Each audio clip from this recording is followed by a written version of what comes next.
تہجد کی نماز. چنانچہ جو لوگ چاہتے ہیں کہ اللہ رب العزت سے تعلق ہو، ان کی محبت دل میں ہو، ہم اللہ تعالیٰ کے مقبول بندوں میں شامل ہو جائیں، ان کو چاہیے کہ رات کے آخری پہر میں چند رکعت نفل اللہ کے حضور ضرور پڑھا کریں. اللہ تعالیٰ فرماتے ہیں والذین یبیتون لربہم سجدا وقیاما. حدیث پاک میں آتا ہے افضل الصلاۃ بعد المکتوبۃ قیام اللیل، کہ 5 فرض نمازوں کے بعد سب سے افضل نماز تہجد کی نماز ہے.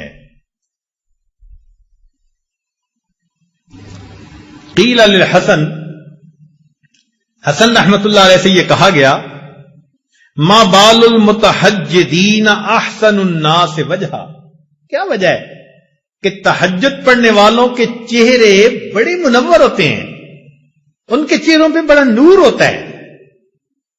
قال، انہوں نے جواب دیا لأنہم خلو بالرحمن فألبسہم نور من نورہ، اس لیے کہ وہ اللہ کے ساتھ تنہائی میں عبادت میں وقت گزارتے ہیں، اللہ اپنے نور کو ان کے چہروں پر پالش کر دیتے ہیں.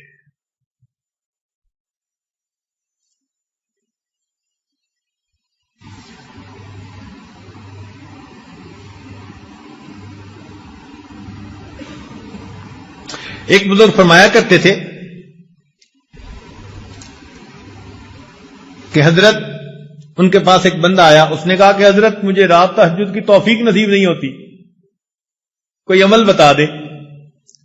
انہوں نے آسان سا جواب دے دیا، فرمانے لگے اے دوست، تو اپنے دن کے اعمال کو سنوار لے، اللہ تعالیٰ تجھے رات کے اعمال کی توفیق عطا فرما دے. ہم دن میں جو نافرمانیاں کرتے ہیں نا، ان کی وجہ سے رات کی عبادت سے محروم کر دیے جاتے ہیں.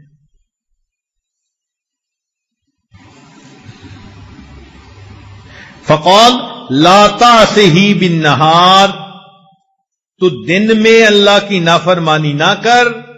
وهو يقيمك بين يديه بالليل، تو دن میں اس کی نافرمانی نہ کر، وہ تجھے رات میں قیام کی توفیق عطا فرما دے. یروان سفیان ثوری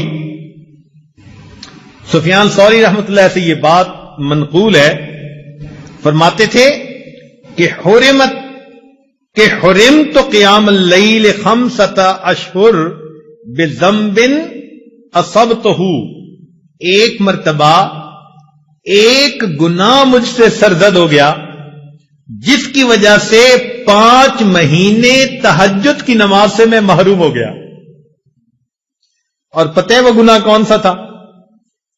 فرماتے ہیں گناہ یہ تھا کہ ایک نوجوان دعا مانگتے ہوئے رو رہا تھا، اور میں نے اس کی طرف دیکھ کر گمان کیا کہ یہ ریاکاری کر رہا ہے.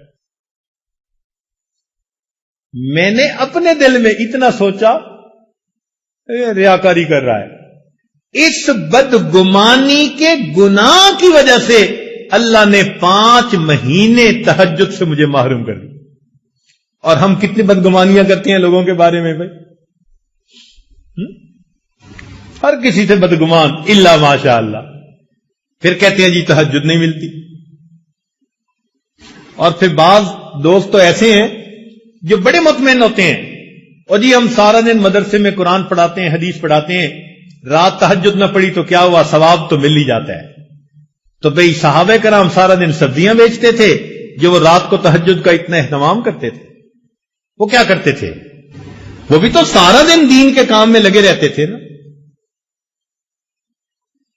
فرسان بالنہار ہوتے تھے، اور پھر اللہ ان کو رہبان باللیل بنا دیا کرتے.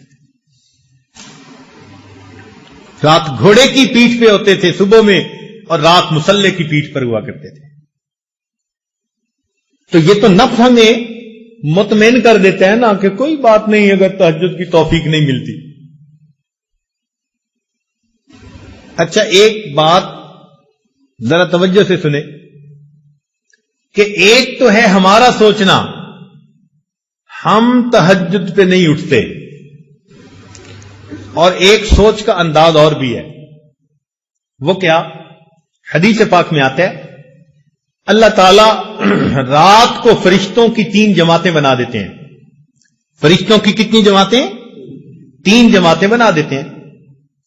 ایک جماعت کو کہتے ہیں کہ دیکھو فلاں فلاں میرے مقبول بندے ہیں، تم جاؤ اور ان کو پر مار کے جگا دو، یہ تہجد میں اٹھنے کا وقت ہے، یہ اٹھیں گے مجھ سے مانگیں گے، میں پروردگار ان کی جھولیوں کو بھر دوں گا۔ چنانچہ یہ لوگ سوئے ہوئے ہوتے ہیں، نہ گھڑی کا الارم نہ کوئی اور، اچانک ان کی آنکھ کھل جاتی ہے۔ یہ اللہ تعالیٰ کی طرف سے فرشتے اٹھا دیتے ہیں ان کو، اچانک آنکھ کھل جاتی ہے۔ دل میں ارادہ لے کے سوتے ہیں 3 بجے اٹھنے، 3 بجے آنکھ کھلتی ہے، تو اللہ تعالیٰ کے فرشتے جگا دیتے ہیں۔ اور پھر دوسرے گروپ کو اللہ فرماتے ہیں کہ جاؤ فلاں فلاں فلاں میرے ناپسندیدہ بندے ہیں، میں انہیں پسند نہیں کرتا، تم جاؤ اور ان کو تھپکی دے کے سلا دو، یہ میرے نیک مقبول بندوں کے اٹھنے کا وقت ہے، اور میں نہیں چاہتا کہ اس موقع پر یہ مجھے اپنی شکل دکھائیں۔ رات کے 1 بجے تک جاگتے رہیں گے، 2 بجے تک جاگتے رہیں گے، جب تہجد کا وقت شروع ہو جائے گا نیند آ جائے گی۔ آپ شادی بیاہ پہ دیکھیں، لوگ پروگرام بناتے ہیں آج شادی کی رات ہے جی، ساری رات جاگیں گے، ساری رات نہیں جاگتے۔ جب تہجد کا وقت شروع ہوتا ہے سارا مجمع سو جاتا ہے، گھر کی عورتیں سو جاتی ہیں، مرد سو جاتی ہیں، مہمان بچے سب سوئے پڑے ہوتے ہیں، وہ سوئے نہیں ہوتے، ان کو سلا دیا جاتا ہے۔ تو یوں بھی تو ہم سوچ سکتے ہیں نا کہ ہم تہجد نہیں پڑھتے، نہیں نہیں نہیں، شاید ہم سے کوئی ایسا گناہ ہوتا ہے، اللہ تعالیٰ اس برکت والے وقت میں ہماری شکل دیکھنا پسند ہی نہیں کرتا۔